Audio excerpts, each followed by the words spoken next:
Right అండి, right. మనతో పాటు యువ సామ్రాట్ సోషల్ యాక్టివిస్ట్ రవి గారు కూడా జాయిన్ అయ్యారు. రవణ, నమస్తే.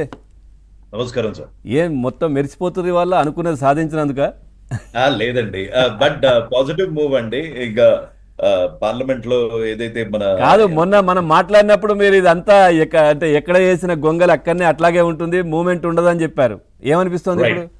కానీ రియల్లీ హ్యాపీ. అసలు యాక్చువల్ గా ఒక పొలిటీషియన్ ఇప్పటి వరకు నేను ఆబ్వియస్ గా ఇది ఒక కిల్లింగ్ రీజన్ అన్నమాట. ఏంటంటే ఒక పొలిటికల్ మూవ్మెంట్ కూడా దీనికి జత జరుగుతుంది. Hearts off to media, I mean media and also people అంటే నిజంగా దీన్ని ముఖ్యమంత్రిని గారిని ఈ స్టేట్మెంట్ చేయడానికి ఫోర్స్ చేయగలిగారు.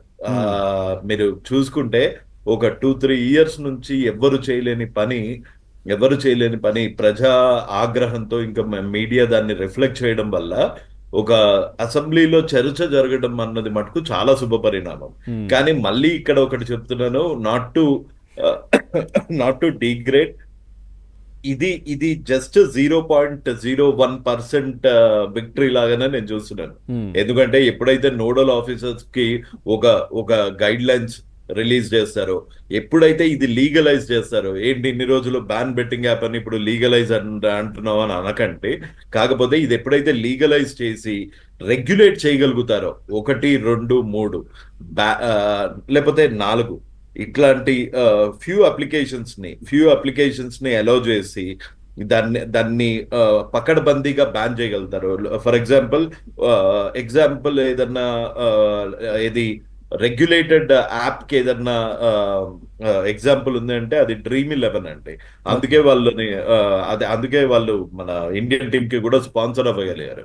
ఎందుకంటే అందులో మీరు అది ఫ్యాంటసీ యాప్, అందులో ఎక్కువగా మీరు నష్టపోవడానికి ఛాన్స్ ఉండదు అనమాట. Highly regulated. మీరు మీ Aadhaar card, PAN card use చేయాలి. అందులో గనక ఇంతకన్నా ఎక్కువ లాసెస్ వస్తే యాప్ మిమ్మల్ని కిక్అవుట్ చేస్తుంది.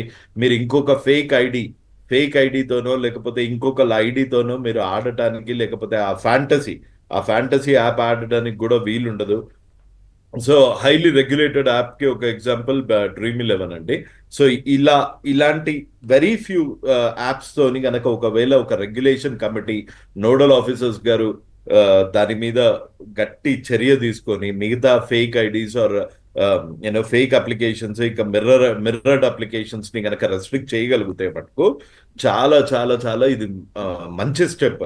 కానీ మళ్ళీ చెప్తున్నాను, మనది ఒక్క అడుగే ముందుకు పడింది.